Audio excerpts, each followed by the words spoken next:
Então eu gostaria que você abrisse sua Bíblia comigo em Atos 1:8, porque Jesus aqui nos dá o roteiro da história. Ele está dando a grande comissão à sua igreja.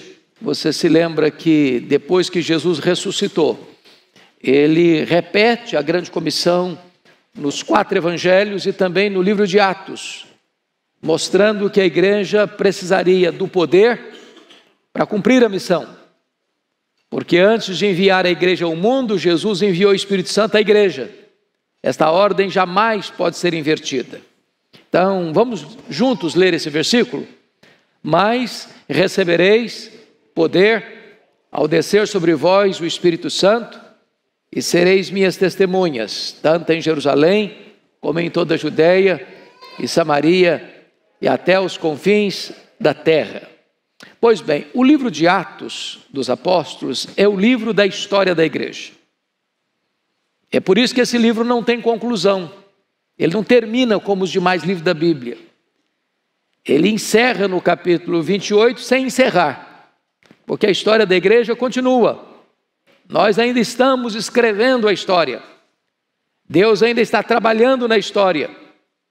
Mas aqui Jesus estabelece o esboço. Sereis minhas testemunhas tanto em Jerusalém como em toda a Judeia. É importante destacar que não é primeiro em Jerusalém, depois em toda a Judeia, então em Samaria e por fim até os confins da terra. Não foi isso que Jesus ensinou. Ele ensinou que a obra missionária, o avanço da igreja acontece ao mesmo tempo, concomitantemente, aqui, ali e além fronteiras. É por isso que a Igreja Presbiteriana de Pinheiros, por exemplo, ela ao mesmo tempo que pensa em São Paulo, pensa no estado de São Paulo, pensa nos outros estados da federação e envia missionários para além fronteiras. Porque a missão se cumpre assim, aqui, ali, além fronteiras, ao mesmo tempo. Foi o que Jesus estabeleceu. Bom, do ponto de vista do cronograma, do capítulo 1 ao 7, o evangelho está concentrado em Jerusalém. A Judeia é a região onde está Jerusalém. A Judeia fala-se do sul de Israel. Então, Jerusalém está na Judeia. Então, é toda essa região. No capítulo 8, você percebe que uma barreira é rompida, o evangelho chega a Samaria. Os samaritanos eram um povo híbrido, uma mistura de israelitas com outros povos, gerando um povo não só do ponto de vista racial, um povo híbrido, mas também religiosamente um povo sincrético, né? mistura de crenças. O evangelho chega ali e quebra essa barreira de inimizade. Aí você percebe que no capítulo 9, já a conversão de Saulo fora do território de Israel, no caminho de Damasco, a caminho da Síria. E você vai notar que no capítulo 10, um homem prosélito, que era um romano, mas convertido ao judaísmo, Cornélio, é convertido ao cristianismo. Aí você nota que no capítulo 11 o evangelho já chega na região de Antioquia da Síria, que era a terceira maior cidade do mundo. E a partir daí Barnabé vai atrás de Paulo, que estava em Tarso, o apanha, e eles ensinam a multidão de discípulos em Antioquia da Síria. E desta maneira, aquela igreja vai se tornar a primeira igreja transcultural, a realizar missões transculturais, porque a partir dela que Paulo sai com Barnabé para a primeira viagem missionária. Aliás, Barnabé e Paulo, né, para a primeira viagem missionária na província da Galácia. Depois, esta igreja ainda envia Paulo e agora Silas para a segunda viagem missionária, alcançando as províncias da Macedônia e da Acaia. Paulo vai fazer a terceira viagem missionária em Éfeso, 3 anos, a capital da Ásia Menor, de onde ele planta igrejas em toda a província.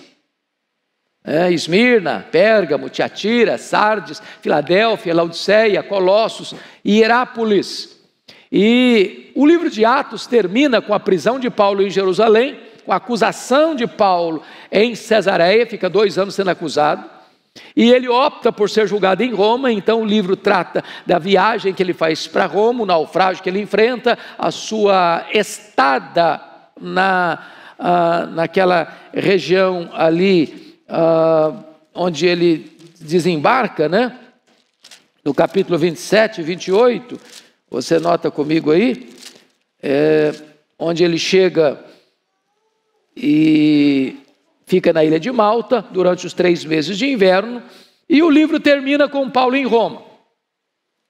Termina sem terminar, porque a história continua. E é a partir daqui que eu gostaria de dar para você alguns lances, porque eu confesso a vocês que mesmo depois de pastor ordenado, com alguns anos de ministério, eu não tinha na minha cabeça uma linha cronológica dos fatos que aconteceram, que são fatos de Deus, da história de Deus, porque toda a história é a história de Deus, é Deus quem conduz a história, Deus está no trono, o Cordeiro venceu para abrir o livro e desatar os selos. Então é muito importante você entender o que Deus fez ao longo desses 20 séculos de cristianismo. O que aconteceu nesse período? Então eu gostaria de forma objetiva, traçar isso para vocês, para culminar na minha fala de hoje sobre os grandes avivamentos da história. Bom, quando Paulo encerra o livro de Atos, nós estamos aqui sob o governo de Nero. Você se lembra que nós temos alguns imperadores mencionados, o César Augusto, quando Jesus nasceu, depois você tem o Tibério César, quando Jesus morreu, depois ele é sucedido por Calígula, que a Bíblia não menciona o nome dele, e Calígula é sucedido por Cláudio no ano 41 até o ano 54, e a Bíblia faz menção dele, porque foi o imperador que expulsou os judeus de Roma, quando houve uma grande fome no mundo. Cláudio é sucedido por Nero no ano 54, que vai até 68, quando ele comete suicídio, né?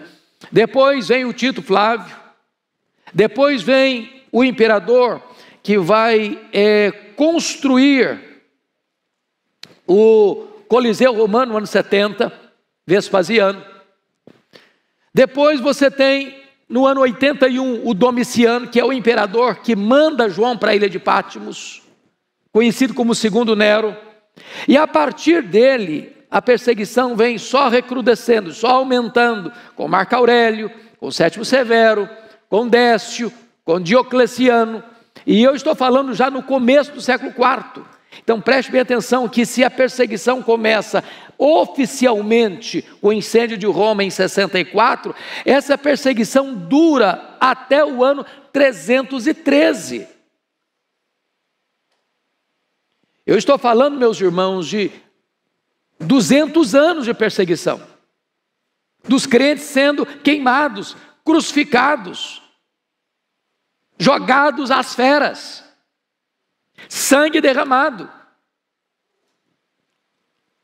Você chega em Roma hoje, se você for a Roma, não deixe de visitar as catacumbas de Roma, são galerias de centenas de quilômetros subterrâneos, onde os crentes viviam, morriam e eram sepultados, sem ver a luz do sol. A perseguição era crudelíssima. E quando chega o final, que foi o imperador que mais atacou a igreja, foi Diocleciano, porque mandou queimar as Bíblias que tinham, e ele mandou matar os líderes cristãos, e a igreja alargou a perseguição sobre a igreja cristã. Parecia que a igreja ia sucumbir, mas como Deus é o Senhor da história, o próximo imperador que vem, o imperador Constantino, ele no edito de Milão, no ano 313, vai cessar a perseguição. Parou a perseguição. Os crentes agora não são mortos mais, não são martirizados mais, não têm seus bens confiscados mais, não vivem mais perambulando pelos antros da terra. Agora o cristianismo, até então proibido, perseguido, em seguida é declarado religião oficial do Império Romano. Isso foi uma bênção? Foi. Como assim foi uma bênção?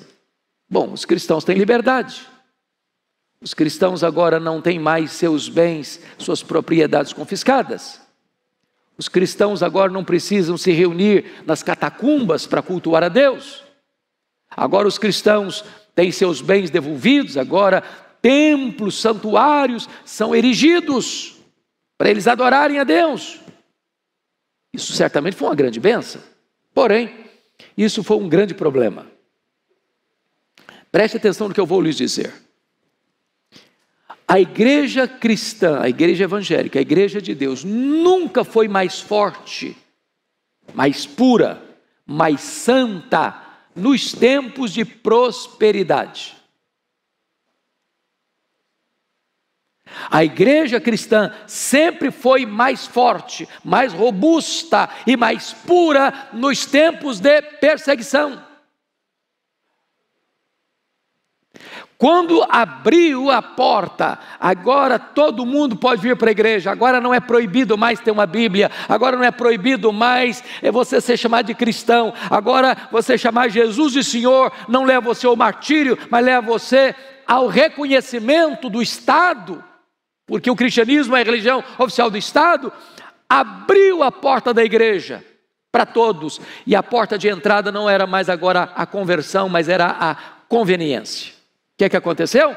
As pessoas vieram para a igreja trazendo a sua bagagem de paganismo. A igreja foi sendo contaminada por doutrinas estranhas às Escrituras. Não tardou para que a igreja fosse completamente maculada na sua pureza doutrinária. Então, começa a se questionar a divindade de Cristo. E vocês se lembram que nos 5 primeiros séculos do cristianismo, a doutrina mais atacada foi a pessoa de Cristo? Primeiro, 325, no primeiro concílio geral da igreja em Niceia, foi necessário que o Constantino, o imperador, convocasse um concílio geral da igreja, porque Ário estava pregando que Jesus não era coigual, coeterno e consubstancial com o Pai. Portanto, se negava a divindade de Cristo. E louvado seja Deus, Deus usou um homem chamado de Atanásio para derrotar as teses de Ário e fincar uma estaca importantíssima da ortodoxia, defendendo a divindade de Cristo. Ele é Deus de Deus, Ele é luz de luz, Ele é coigual, Ele é coeterno e Ele é consubstancial com o Pai. Porém, em 381 é preciso chamar um outro concílio, concílio de Constantinopla. Por quê?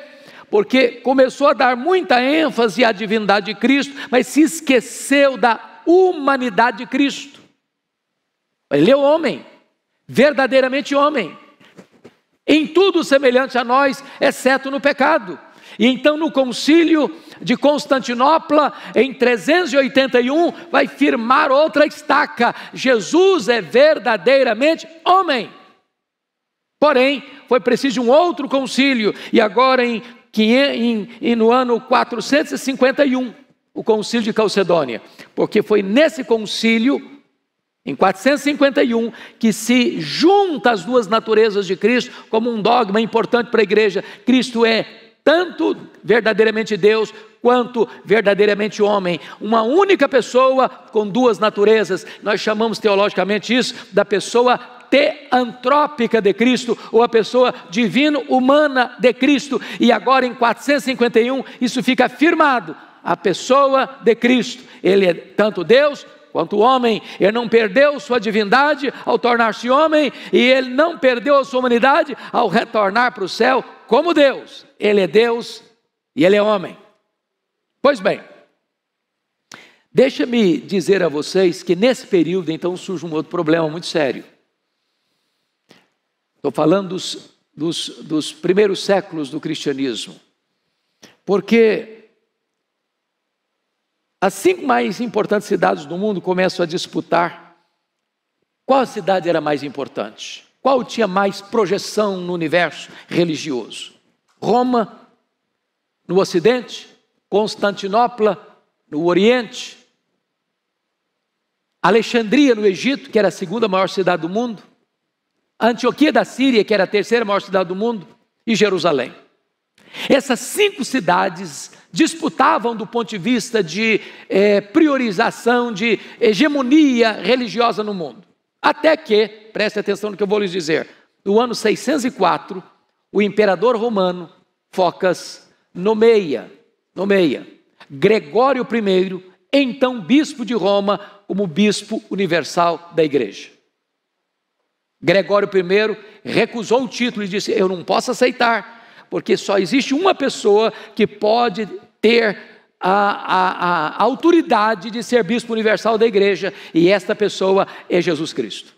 Qualquer homem que se arrogar como bispo universal da igreja está querendo ocupar o lugar de Cristo, portanto é um anticristo. Ele não aceitou. Porém, no ano 607, o imperador Focas nomeia Bonifácio III, bispo de Roma, como bispo universal, e ele aceita o título. E então, a partir de 607, da era cristã, começa historicamente o chamado papado romano. Talvez você pergunte: bom, mas eu já li livros de história e já vi tantos documentários sobre isso, que Pedro foi o primeiro papa, e que todos os papas são sucessores de Pedro. E como é que agora vem se dizer que o papado só começou em 607? E esse gap aí, como é que fica? Pois bem, queridos irmãos, é muito importante também entender isso. Muito importante. Me permita explicar isso.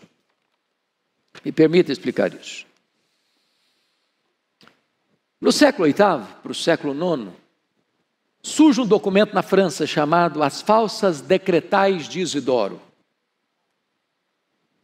Esse documento foi forjado com um propósito: linkar o papado historicamente a Pedro e nominar todos os bispos de Roma como se fossem sucessores de Pedro, portanto papas da igreja.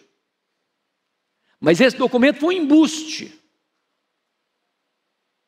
um enredo que Rui Barbosa, e se vocês quiserem ler sobre isso, o livro Papa e o Concílio de Janos, cujo prefácio foi escrito por Rui Barbosa, o grande tribuno brasileiro, e curiosamente o prefácio do livro era 70% da obra, eu nunca vi nada igual. E Rui Barbosa desbanca essa ideia da infalibilidade papal e mostra que esse documento, As Falsas Decretais de Isidoro, que preencheu esse gap, preencheu esse hiato de Pedro a Bonifácio III no ano 607, foi o maior embuste literário da história. Porque, na verdade, a tese de que Pedro foi o bispo de Roma do ano 42 ao ano 67, não tem base nem bíblica e nem histórica.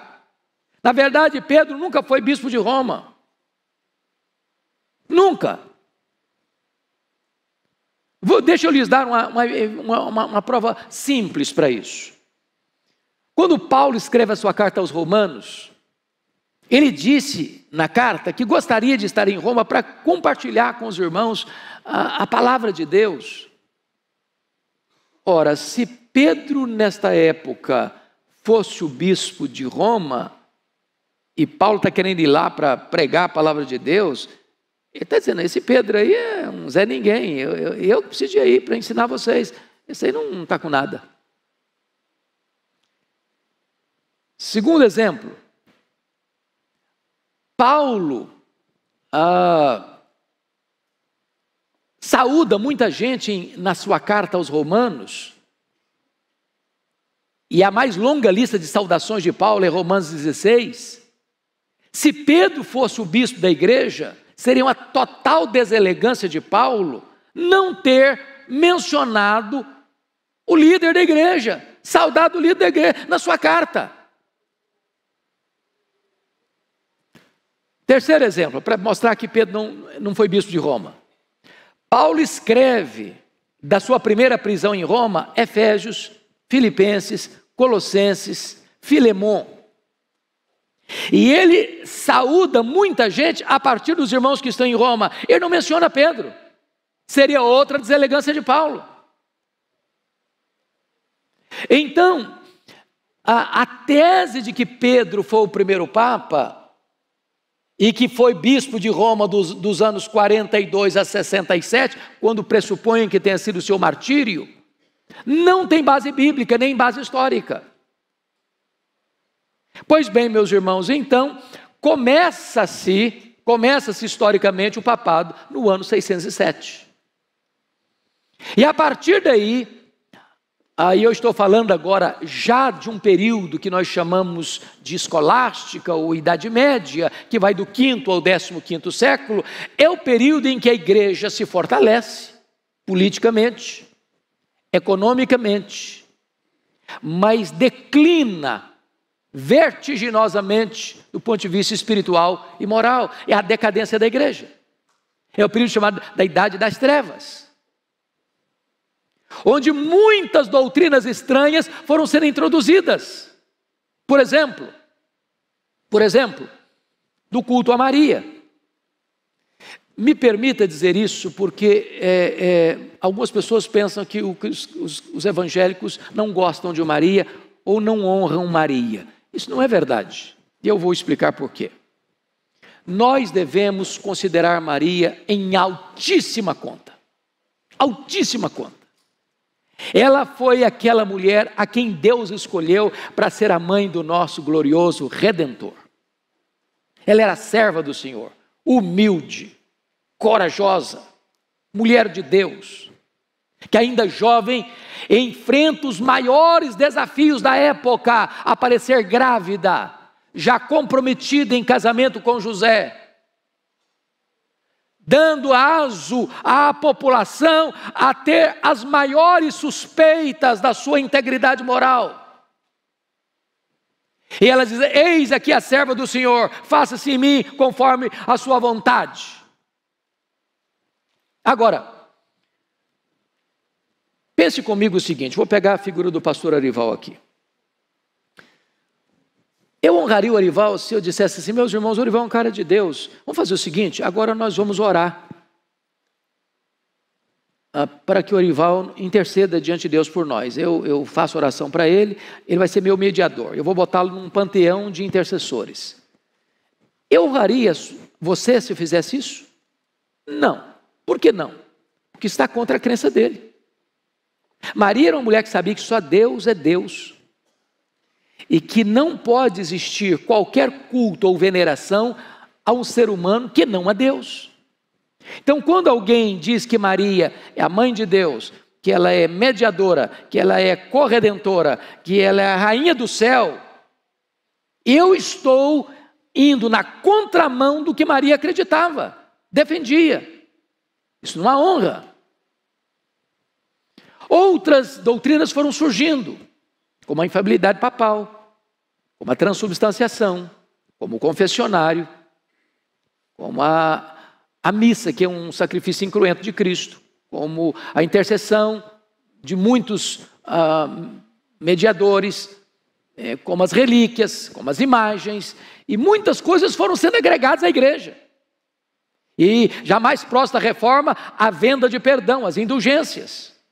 E a igreja foi se enchendo de novidades, e novidades, e novidades. A igreja perdeu de vista a pureza das Escrituras. Nós ouvimos no sermão de hoje das 8 que não há avivamento sem palavra de Deus, sem pregação da palavra de Deus. Então o que começa a acontecer? Notem comigo, Deus é o Senhor da história. Deus começa a mexer a história, irmãos, não num conceito teológico, mas num conceito secular, lá no norte da Itália com a Renascença,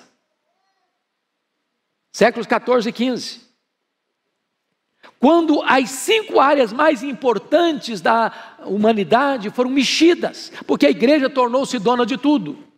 Então a economia muda, com uma nova classe social na Europa, a burguesia, com as viagens marítimas, descobertas de novos mundos. A política muda quando o Papa depunha reis e destronava reis, quando Maquiavel escreve O Príncipe. A ciência muda quando Nicolau Copérnico toma o conhecimento de que o mundo não é geocêntrico, mas o mundo é heliocêntrico, não é o Sol que gira ao redor da Terra, é a Terra que gira ao redor do Sol.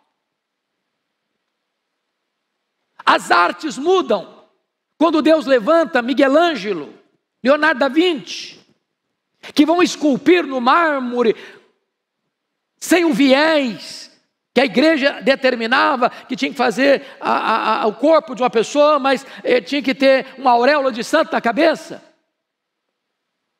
A religião muda quando o monge agostiniano Martinho Lutero vai ler Romanos 1,17 e descobrir: o justo viverá pela fé. Isso é corroborado quando no ano 1450 Johannes Gutenberg inventa a imprensa na Alemanha. E qual o primeiro livro a ser impresso? A Bíblia Sagrada. O que Deus está fazendo? Preparando a história, meus irmãos, para aquele que vai ser o maior movimento depois do Pentecostes, que é a reforma do século XVI. Como é que Deus começa isso? Deus começa isso com os pré-reformadores, com John Wycliffe na Inglaterra. O que John Wycliffe entendeu? Não tem condições de existir nem reforma, nem reavivamento, se o povo não tiver a Bíblia na sua mão, na sua língua. E começa a traduzir a Bíblia para o inglês. Um discípulo dele, lá na Boêmia, John Hus, vai pregar as verdades cristãs e vai ser perseguido, e ele é concitado a negar a sua fé para não ser morto. Ele disse: eu não posso negar minha fé. Ele foi queimado vivo. Um outro pré-reformador, Jerônimo Savonarola, lá pertinho de Roma, na Florença, na Itália, ele também é morto porque prega o Evangelho e não abre mão das doutrinas cristãs. Preste atenção nisso. O Evangelho que chegou até nós, chegou por meio de muitos irmãos que se dispuseram a morrer pela sua fé, para que este Evangelho chegasse até você e a mim. Bom, mas bendito seja Deus, irmãos, o tempo estava maduro para um retorno às Escrituras. Por quê? Vocês se lembram disso? Que o Papa Leão X, passando uma crise financeira, porque ele estava, de certa forma, embelezando a basílica, chamada Basílica de São Pedro, em Roma, manda os seus emissários para a Alemanha, para vender perdão de pecados, chamado de indulgências. E a ideia era a seguinte: cada moeda que caía no cofre da igreja, uma alma pulava do purgatório. Aí o Papa mandava vender perdão. Você tem quanto dinheiro? Bom, o dinheiro que você tem dá para comprar 5 anos de perdão. Aí você compra, dá o dinheiro, e você recebe uma bula do Papa. 5 anos você pode pecar à vontade, você está perdoado. Quanto você tem? Bom, eu tenho um dinheiro maior, então 20 anos para você. 20 anos, você pode ficar seguro que o Papa está garantindo que você está perdoado. Comprava indulgência. Se o dinheiro fosse bom mesmo, o cara comprava perdão para a vida inteira. Aí o que acontece? O Lutero, a essas alturas, já tinha lido nas Escrituras que o justo viverá pela fé. E quando Johannes Tetzel chega na Alemanha vendendo perdão de pecados, aí pronto, Lutero não aguenta mais. Então, no dia 31 de outubro de 1517, ele vai fixar nas portas da igreja de Wittenberg as 95 teses contra as indulgências, deflagrando a reforma protestante do século XVI. Estratégia dele. Porque por que foi 31 de outubro e não 30 de outubro ou 20 de outubro? Porque dia 1º de novembro, dentro do calendário religioso, é o dia de Todos os Santos. Naquela época não tinha jornais impressos ainda, e o jornal que o povo lia era o mural da igreja. Então, fazendo isso no dia 31 de outubro, ele tinha convicção de que no dia 1º de novembro, o povo iria ler essas 95 teses. E estava deflagrado aí, então, o movimento da reforma protestante do século XVI. Qual era a grande bandeira da reforma? 5 bandeiras principais. Primeiro, só a Bíblia, só a Escritura. Não é a Bíblia, mas a tradição, é só a Bíblia. Irmãos, isso é muito importante para você e para mim hoje. Não tem novas revelações. Não tem mais, acabou. A revelação de Deus é progressiva até Jesus, mas não a partir de Jesus. Então nunca aceite alguém, eu trago uma revelação nova de Deus. Não, ninguém sabia disso, Deus me revelou agora, só eu, é a partir de mim que vai. Não, para com isso, para com isso. A Bíblia, como dizia Billy Graham, tem uma capa ulterior, não tem mais novas revelações. A última revelação, a plena revelação é Jesus Cristo. Deus falou muitas vezes, de muitas maneiras, aos pais pelos profetas, agora Ele nos fala pelo Filho. Segundo, sola gratia, só a graça, não é salvação pelas obras, não é salvação pela fé, mais as obras, é salvação só pela graça, é a graça. Não é mérito nosso, você não compra salvação, você não merece salvação, você recebe gratuitamente a salvação é de graça. Terceiro pilar, sola fide, só a fé. Meus amados irmãos, que coisa maravilhosa isso. No momento em que você crê em Jesus, você tem a vida eterna. Você não terá, não, você tem a vida eterna. Por isso, meu amado, você pode ter certeza, segurança da vida eterna. Não tem esse negócio de eu estar salvo de manhã, estar perdido de noite, não. Se você crê, você tem a vida eterna. João escreveu na sua primeira carta, capítulo 5, verso 13, assim: meus irmãos, estas coisas eu vos escrevo, para que saibais que tendes a vida eterna, a vós outros que credes em o nome do Senhor Jesus Cristo. Bendito seja Deus. É só a fé, pela fé você se apropria desse presente. Mas ainda, quarto pilar da reforma, solos Cristos, só Cristo. A salvação é só por meio de Cristo, não é Cristo mais Maria, não é Cristo mais Pedro, não é Cristo mais Paulo, não é Cristo mais o batismo, não é Cristo mais as obras, não é Cristo mais o sacrifício, é só Cristo. Ele é a única porta do céu, Ele é o único caminho para Deus, e não há salvação em nenhum outro nome dado entre os homens pelo qual importa que sejamos salvos. Bendito seja Deus. É só Cristo, é nele que nós estamos agarrados.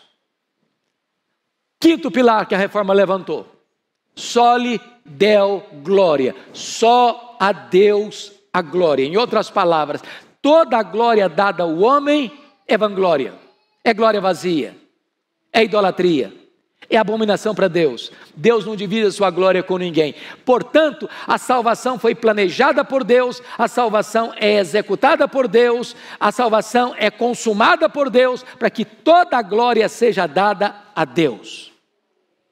Essa foi a grande bandeira da reforma. Deus levantou instrumentos maravilhosos para que essa reforma pudesse ser consolidada. Como levantou, por exemplo, o francês João Calvino, que chegou em Genebra em 1536.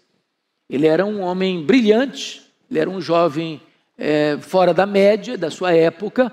Para vocês terem uma ideia, com 26 anos de idade, ele escreveu a obra mais importante da reforma, as Institutas da Religião Cristã, em 4 volumes, porque ele estava expondo o credo apostólico. No primeiro volume, crê em Deus Pai; segundo volume, crê em Deus Filho; terceiro volume, crê em Deus Espírito Santo; quarto volume, creio na igreja. Essa obra até hoje ela é insuperável em termos de teologia.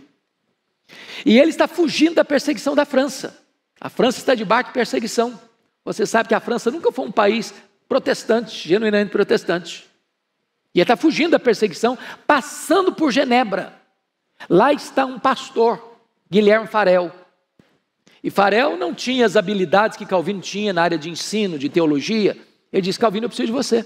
Não, eu só estou de passagem, eu estou indo embora. Não, mas você precisa ficar, eu preciso da sua ajuda, mas eu não vou ficar. Mas eu preciso que você fique, mas eu não vou ficar. Aí o Farel disse: se você não ficar, eu vou fazer uma oração imprecatória para Deus amaldiçoar a sua vida. Aí ele ficou. 1536. 1538, ele foi expulso de Genebra. Expulso de Genebra.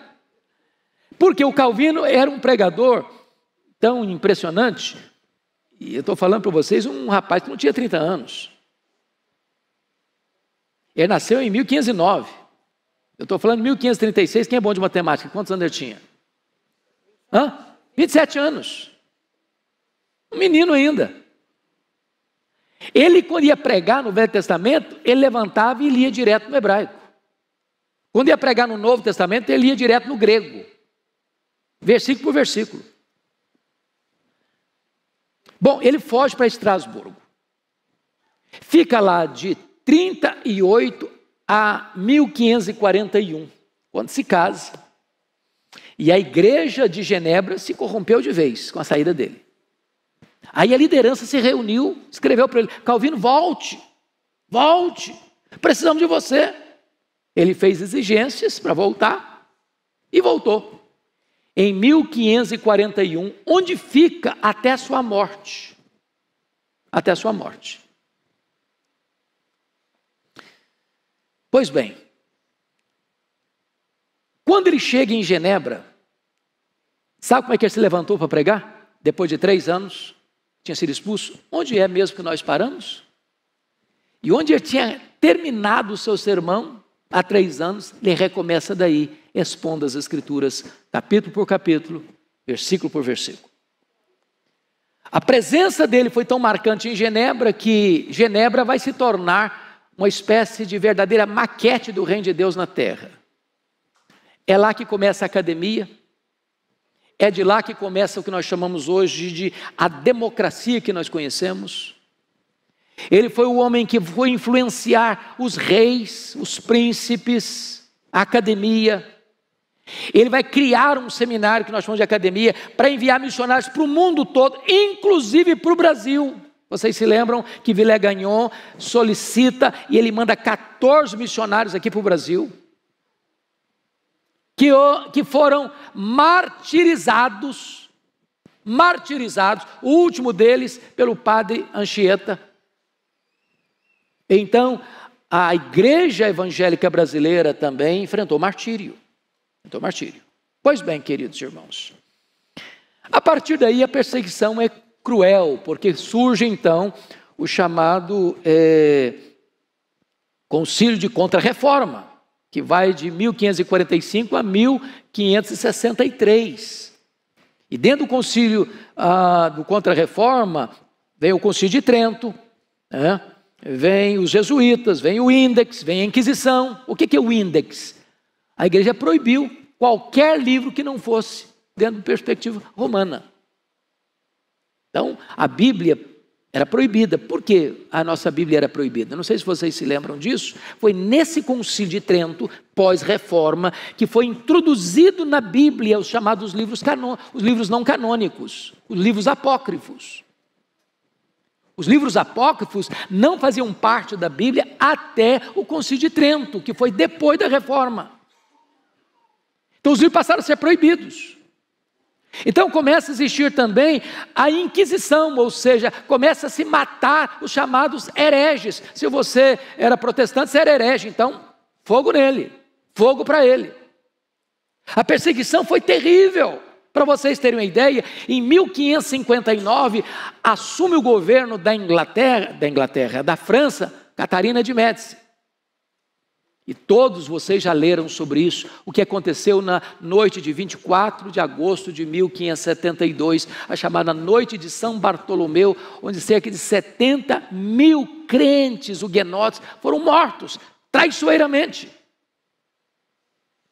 Todos vocês se lembram da chamada Guerra da Alemanha, a Guerra dos 30 anos, 1618 a 1648, onde mais de 1 milhão de pessoas morreram. Todos vocês se lembram da saga que foi a igreja na Inglaterra.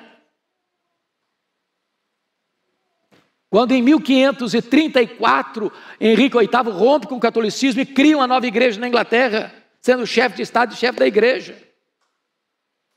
Vocês se lembram da perseguição na Inglaterra de Maria Tudor, 1553 a 1558, quando os líderes foram queimados em praça pública e a igreja massacrada.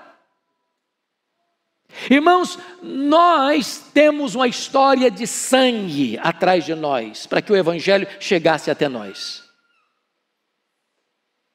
Pois bem, agora eu quero deixar os outros detalhes para pensar com vocês naquilo que foram os grandes avivamentos. Por que se pensa em avivamento?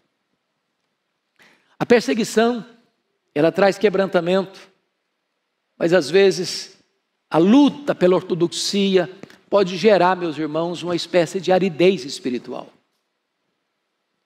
E não foi diferente na Alemanha, com a defesa da fé, as guerras, as mortes, o sangue derramado.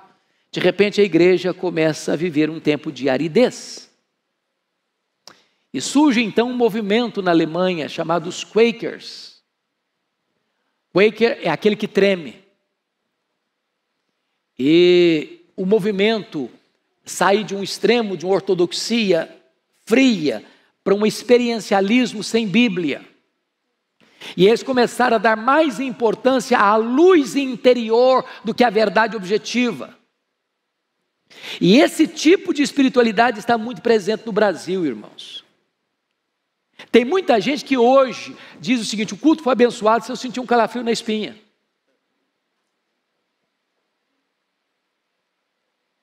Como se a nossa vida fosse uma vida apenas de emoção, sem a luz da razão. Nós não negamos a importância da emoção, não. Eu concordo com o Mark Lloyd Jones, o seguinte: se você entende o Evangelho, se você entende a graça, se você entende a cruz, se você entende o que Cristo suportou por você, morrendo em seu lugar, em seu favor, para dar a você a vida eterna, e você não se emociona, você não entendeu a cruz. Agora, a emoção é fruto do entendimento. Você compreende a verdade, você é tocado pela verdade e você se move para essa verdade. Você é razão, você é emoção, você é evolução.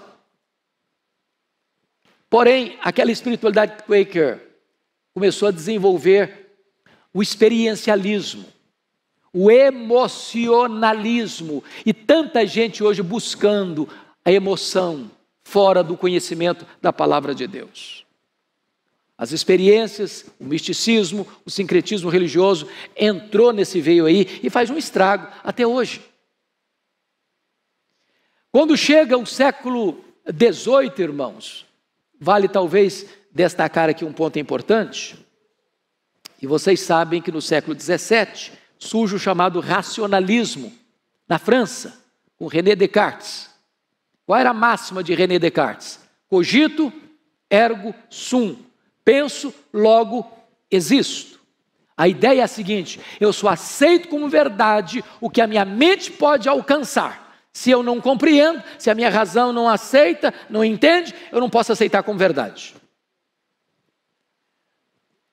Do ponto de vista filosófico, isso pode ser muito importante. Do ponto de vista teológico, não. Quando se aplica isso à teologia, é um desastre. E eu explico por quê. Explica para mim racionalmente como do nada, sem matéria pré-existente, Deus criou o universo. Você não consegue explicar. Explica para mim que Deus é um só, mas subsiste em 3 pessoas. Você não consegue explicar isso racionalmente. Explica para mim como o povo no deserto está encurralado pelas montanhas e pelo exército inimigo atrás. E Deus manda o Moisés ferir as águas e o mar se abre. Agora veja você, que quando ele se abre, ele não só se abre não, porque se você abrisse o mar, só abrir, eles iam ficar atolados ali dentro. Tem lama, tem barro mole, tem carruagem para passar, tem criança para passar, tem velho para passar, tem boi para passar. Deus não só abriu o mar, Deus enxugou a terra. Acabou de passar, o mar fechou. Explica isso racionalmente. Explica racionalmente como a água brota da rocha. Explica racionalmente como tem maná caindo do céu todo dia. Explica racionalmente que se você pegar a porção para 2 dias, ele apodrece. Explica racionalmente para mim como um morto ressuscita, como um cego enxerga, como um surdo vê, ouve, como um paralítico anda. Explica racionalmente para mim. Como Jesus pega a água e as moléculas da água se transformam em moléculas de vinho. Explica esse racionamento para mim. Ou seja, quando o racionalismo entrou dentro da teologia, começa o movimento de uma mudança de visão da leitura da Bíblia, da leitura que nós fazemos, gramático-histórica, para leitura crítico-literária.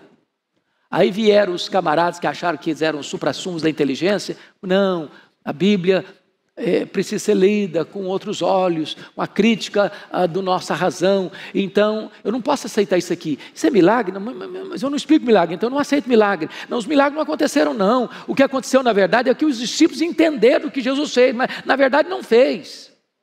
Não, isso aqui é mito, você tem que demitologizar o Novo Testamento. Rodolfo Bultmann começou com esse negócio. E a igreja, irmãos, foi perdendo o seu brilho, a igreja foi perdendo o seu entusiasmo. No dia que você falar assim, esse livro não é mais a palavra de Deus, não é inspirado, não é inerrante, não é infalível, não é suficiente, não tem mais o que pregar, pode fechar a porta da igreja. No dia que a igreja subscreve o liberalismo, nesse mesmo dia, ela já assina o seu atestado de óbito, morre. O que estava acontecendo? O que estava acontecendo? Os grandes seminários, que formaram teólogos, pastores, missionários, foram tomados de assalto pelos liberais. Em vez de produzir vida, produz morte. A igreja da Inglaterra estava falida. Os pregadores pregavam sermões mortos para auditórios vazios e sonolentos, e desciam do púlpito para se embriagar nas mesas de jogo. Ninguém acreditava que a igreja da Inglaterra pudesse se reconstituir, se levantar das cinzas. O que aconteceu? Deus levantou um grupo de estudantes, preste atenção nisso, um grupo de estudantes da Universidade de Oxford, para orar por avivamento. Estava John Wesley, George Whitefield, Carlos Wesley e outros jovens lá. E eles oraram, e eles choraram, e eles confessaram os seus pecados, e eles pediram para Deus visitar a sua vinha que estava murcha. E de repente, meus irmãos, na madrugada de 31 de dezembro de 1739, às 3 horas da madrugada, os céus se fenderam e o Espírito Santo foi derramado sobre aqueles moços.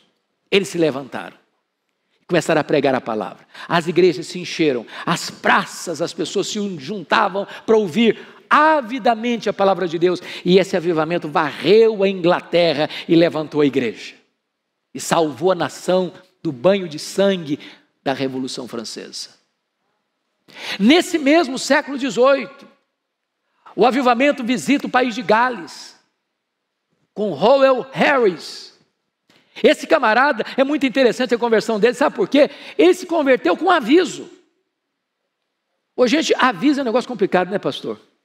Se você bota antes do sermão, fica ruim. Se você bota depois do sermão, fica pior ainda. Se você bota no começo do culto, nem todo mundo chegou. Se você bota depois do culto, parece que encerrou o culto com propaganda. E é uma complicação esse negócio de aviso. É complicado. Mas o camarada se converteu com aviso. O pastor se levantou para avisar a Santa Ceia do domingo seguinte. Falou, meus irmãos, domingo que vem vai ter Santa Ceia. Então, venham para a ceia. Sabe por quê? Quem não está preparado para participar da ceia, não está preparado para viver. E quem não está preparado para viver, não está preparado para morrer. Então venham para a ceia. E o cara pensa, já quer saber que eu não estou preparado nem para viver, nem para morrer, e se entregou a Cristo, no aviso. Só que ele era um camarada tímido demais, mas a unção de Deus estava sobre ele. Sabe o que ele fazia? Ele não sabia pregar, ele não tinha dom para pregar. Ele tinha tanta unção de Deus na vida dele, que ele pegava livros evangélicos e ia visitar as pessoas, os enfermos, e ao ler o livro ali, lendo, o Espírito Santo descia com poder e as pessoas eram convertidas. Um dia esse cidadão está lendo a Bíblia dele no alto de uma torre, de uma igreja, sozinho lá, e o Espírito Santo veio com grande poder sobre ele, e ele começou a pregar, e se tornou o maior pregador do país de Gales, do século XVIII. Quando chega o século XIX, a igreja está árida de novo. Na América, nos Estados Unidos, a igreja está árida. Deus começa a despertar um homem que não era nem pastor, era um comerciante. E ele escreveu um folhetinho, ele era uma espécie de missionário urbano. Ele escreveu um livretinho, um folhetinho, e espalhou perto de Nova York, do hotel que ele estava hospedado, convidando homens para vir orar por avivamento.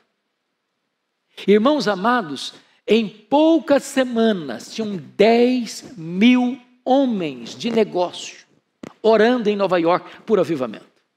O avivamento chegou. Bendito seja Deus. Varreu a América. Fruto desse avivamento é que o jovem missionário Ashbel Green Simonton, que estudou em Princeton e que ouviu um sermão do seu professor Charles Hodge sobre missões, ele disse: meu Deus, eu quero ser missionário e eu vou para o Brasil. Na época o Brasil era um país de doenças endêmicas, o cara morria muito cedo, febre amarela, tuberculose, etc, etc, etc. Alguém, esse cara, você é louco, ir para um país longe, você não sabe falar a língua, tem muitas doenças endêmicas, o povo morre cedo lá, sua mãe já está velha, você está maluco ir para lá? Não é seguro para você estar lá? E ele respondeu: o lugar mais seguro para um homem estar é no centro da vontade de Deus. E ele chegou aqui com 26 anos, morreu, é bem verdade, 8 anos depois, mas deixou plantada a Igreja Presbiteriana do Brasil, e por isso você e eu estamos aqui nesta manhã. Nesse mesmo século XIX, meus irmãos, lá na Escócia, há um clamor por avivamento. E há um pregador que Deus usou de uma maneira extraordinária, Robert McCain. Esse cara morreu com 29 anos. Ele era um homem tão santo. E eu fico imaginando, meu Deus, nós estamos tão longe do avivamento. Porque diz os seus biógrafos que quando o McCain se levantava no púlpito para ler a Bíblia, para pregar, nos bancos as pessoas começavam a chorar, só de olharem para ele. Mas como Deus é soberano, o avivamento não começa com ele. Começa com um outro pastor, numa viagem que ele foi fazer, que ficou no lugar dele, o Barnes, não era conhecido como ele. Então o avivamento chega na época em que esse jovem pastor, sucessor do McCain, estava pregando. E quem faz é Deus, sabe, irmãos? Às vezes não vai usar o teólogo conhecido, ele vai usar um menino, vai usar um estudante, vai usar um adolescente, ele vai usar gente que ele quer usar. Certa feita alguém foi lá visitar a igreja do McCain, depois que ele tinha falecido. E aí o turista chegou, querendo saber qual era o segredo do ministério do McCain. Aí o zelador falou: o senhor quer saber mesmo? Então vem cá. Pegou o camarada, levou lá no gabinete, onde ele estudava. Mas você quer saber o segredo dele? Então coloque-se de joelhos. Mas você quer mesmo saber o segredo dele? Então comece a chorar e comece a orar. Comece a orar, comece a chorar. Aí pegou o turista e levou para o púlpito da igreja. Você quer saber mesmo qual é o segredo do McCain? Então comece a orar e comece a chorar, comece a orar, comece a chorar. Você vai começar a entender qual foi o segredo de Robert McCain.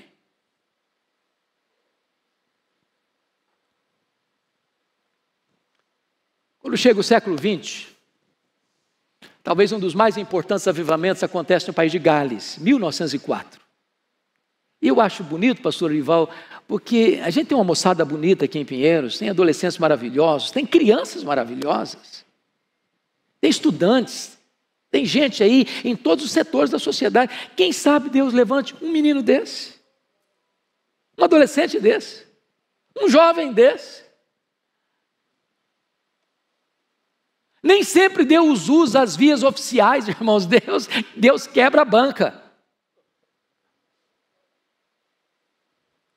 E esse adolescente um dia entrou no gabinete do seu pastor, que já era um homem velho, e ficou muito assustado, porque viu o pastor dele de cabeça branca, no chão, prostrado, chorando, orando e chorando, e dizendo: Deus, oh meu Deus, dobra a minha vida, oh meu Deus, dobra a minha vida, oh Deus, dobra a minha vida. E o menino saiu dali muito impactado. Ele pensou: se o meu pastor precisa ser dobrado, eu tenho que ser moído. E ele estava estudando numa cidade vizinha. No domingo ele foi para a igreja. Enquanto o pastor pregava, o coração dele agitava-se. Quando terminou o sermão, ele foi procurar o pastor e disse: pastor, eu preciso de ajuda. Eu falei: como assim? Durante o seu sermão, meu coração queimava, com a vontade de voltar para a minha cidade, amanhã, segunda-feira, e começar uma reunião de oração, por avivamento. Mas eu não tenho discernimento, pastor, eu sou jovem, novo convertido ainda. Eu não sei nem se isso é voz de Deus, se isso é voz do diabo, uma sugestão maluca na minha cabeça. O pastor disse: meu filho, se é para orar, volte, é Deus falando com você. O diabo não manda ninguém orar não, se é para orar, volta que Deus está falando com você. Ele voltou a reunir os jovens na segunda-feira. A reunião foi de 7h às 10h30. Na terça-feira a igreja estava em peso. Na quarta-feira uma multidão. Para encerrar a conversa, no sábado o comércio da cidade fechou, porque ninguém queria saber de outra coisa a não ser buscar Deus. Em 6 meses, as cadeias estavam vazias. Os juízes presenciavam uns aos outros com luvas brancas, porque não tinha crime para julgar mais. Os prostíbulos fecharam as portas, os bares fecharam as portas, os estádios de futebol lotados ficaram vazios, porque as igrejas estavam cheias. Em 6 meses, mais de 100 mil pessoas convertidas. Esse avivamento varreu o país de Gales, entrou nas universidades americanas, foi lá para Xangai, na China, com Jonathan Goforth, e atingiu até o país da Coreia, de onde vai começar o avivamento em 1907 na Coreia. Eu tive a bênção de visitar a missão Quacis-Abanto, onde na África do Sul acontece um grande avivamento em 1966, entre os Zulus. E eu vi lá um templo construído para 15 mil pessoas numa fazenda e 3 cultos por dia. Cegos viram, paralíticos andaram. E eu pessoalmente escutei o testemunho da regente do coral, que ficou 17 horas no caixão e Jesus a ressuscitou. Pessoalmente eu vi esse testemunho. Mas o que mais me impressionou lá não foram os milagres, foi santidade. Eu nunca vi um clima tão lindo, tão leve, tão doce, tão sublime de santidade como eu vi naquele lugar. Nunca vi. Vocês sabem que criança é criança em qualquer lugar do mundo. Eu nunca vi aquela cena em lugar nenhum mais. Eu vi, estendi um pano aqui na frente do púlpito, não era nem um tapete, era um pano. E mais de 100 crianças no culto, com o rostinho no chão, clamando a Deus, orando a Deus. Eu nunca tinha visto aquilo na vida, e nunca mais vi em outro lugar. Presença de Deus. Talvez alguns não consideram o avivamento, eu considero, e até coloquei isso num dos meus livros, o que Ronaldo Lidório experimentou entre os concombas. Não tem explicação a não ser um avivamento. A ponto de ele afirmar que não ficou um dia sequer sem que pelo menos uma pessoa fosse convertida. Os feiticeiros são correndo lá do campo, chorando, confessando os seus pecados, com pressa para acertar a vida com Deus. Irmãos, nós cremos que o avivamento é promessa de Deus. É necessidade da igreja. E pode ser recebido quando a igreja busca Deus. A Igreja Presbiteriana de Pinheiros, depois de uma semana de conferências sobre discipulado, tem a compreensão de que os desafios são tantos que nós não podemos cumpri-los a não ser que Deus nos visite com o poder do seu Espírito. Na mensagem que o pastor Olival pregou de manhã, que Deus nos transforme de glória em glória na imagem de Jesus Cristo, nosso glorioso Redentor. Que nós sejamos revestidos com o poder do Espírito Santo. Que nós sejamos batizados com esse batismo de fogo. Algumas pessoas ficam assim um pouco com medo, preocupadas. Pois o nosso missionário pioneiro, Ashbel Green Simonton, no seu diário, está escrito, publicado pela editora presbiteriana, Cultura Cristã. Num dado momento, ele diz: oh meu Deus, batiza-me com batismo de fogo. Não é batismo de juízo, não. O fogo ilumina, o fogo aquece, O fogo purifica, o fogo alastra. Deus é o Deus que se manifesta no fogo. A coluna de fogo de dia. Lá na sarça, Deus se manifestou com fogo. Quando o templo foi dedicado, ali a presença de Deus se manifestou com fogo. Quando Elias clama pela manifestação de Deus lá no Carmelo, Deus mandou fogo. Quando o Espírito Santo foi derramado sobre a igreja, ele veio em línguas como de fogo. E o Senhor Jesus vem batizando com fogo. Eu e você não queremos fogo estranho, eu e você não queremos fogo fátuo, eu e você não queremos fogo fabricado na terra, mas nós queremos o fogo que vem de Deus, que vem do Espírito de Deus. Ansiamos por isso. Irmãos, nós não queremos ir 1 centímetro além do que a Bíblia nos ensina, mas nós não queremos ficar nem 1 centímetro aquém do que a Bíblia nos exige. Nós vamos ficar em pé agora e vamos buscar o Senhor em oração. Eu vou pedir ao pastor Arival que agora venha orar por nós, por gentileza.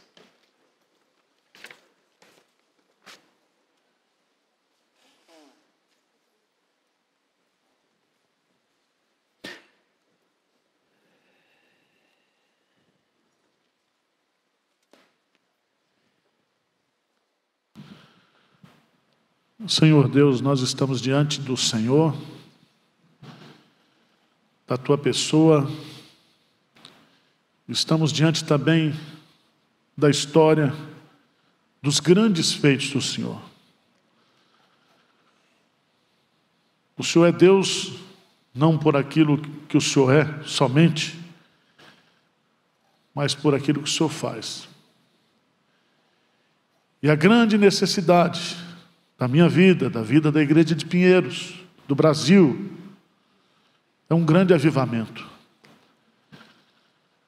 É a manifestação da Tua presença, em poder, em graça, em santidade,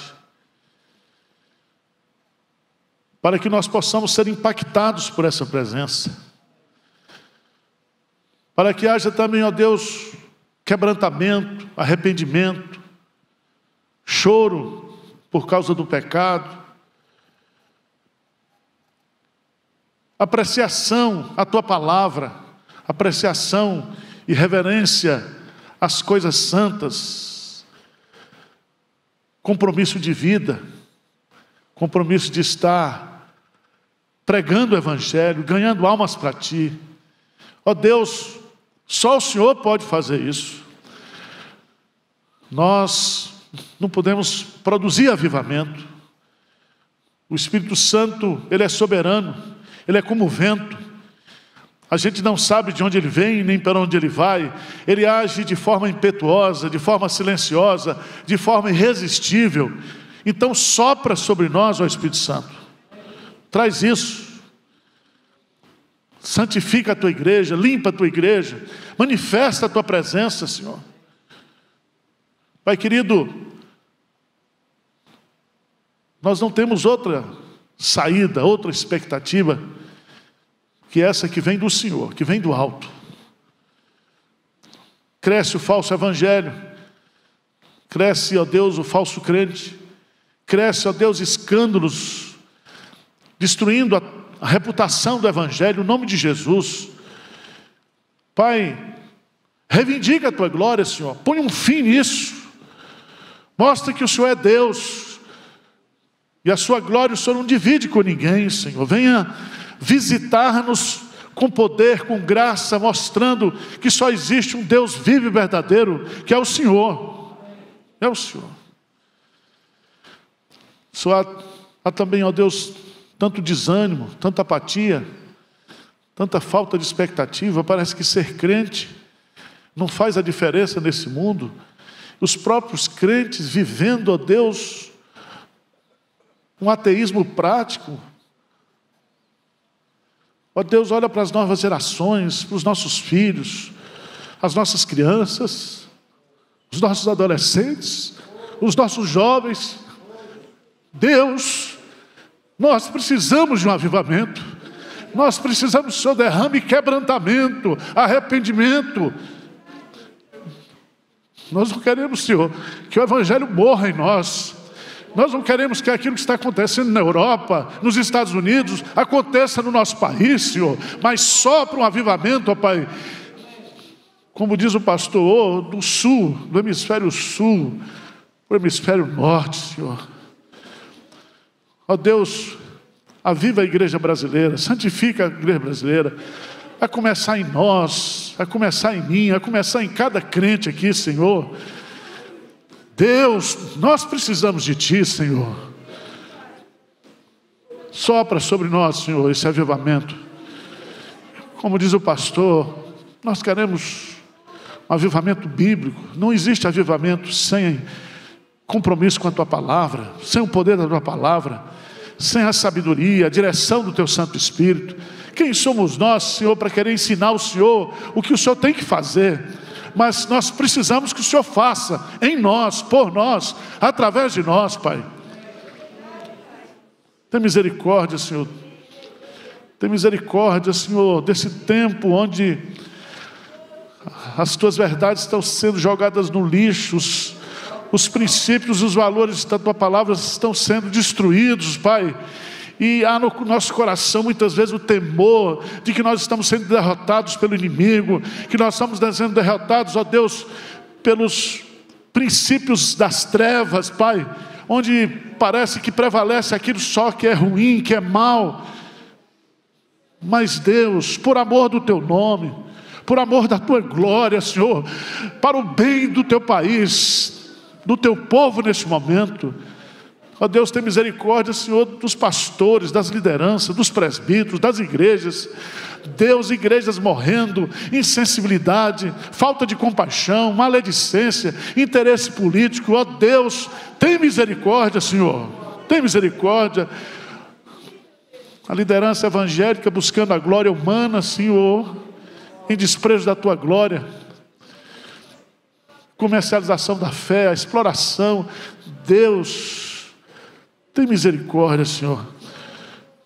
Dispõe o nosso coração para Te buscar, incomoda o nosso coração, põe um peso na alma da Tua igreja, do Teu coração, do Teu povo, Senhor. E como diz o pastor aqui, nós não estamos preocupados com quem é que o Senhor vai levantar, um jovem, um adolescente, um idoso, mas que o Senhor comece, Pai, que o Senhor faça, que o Senhor trabalhe no nosso meio. Esse é o nosso pedido, essa é a nossa oração o dia todo hoje. Nós queremos, ó Deus, focar em Ti nesse dia e pedir que o Senhor tenha misericórdia de nós. Essa é a nossa oração em nome de Jesus. Amém, Senhor. Amém.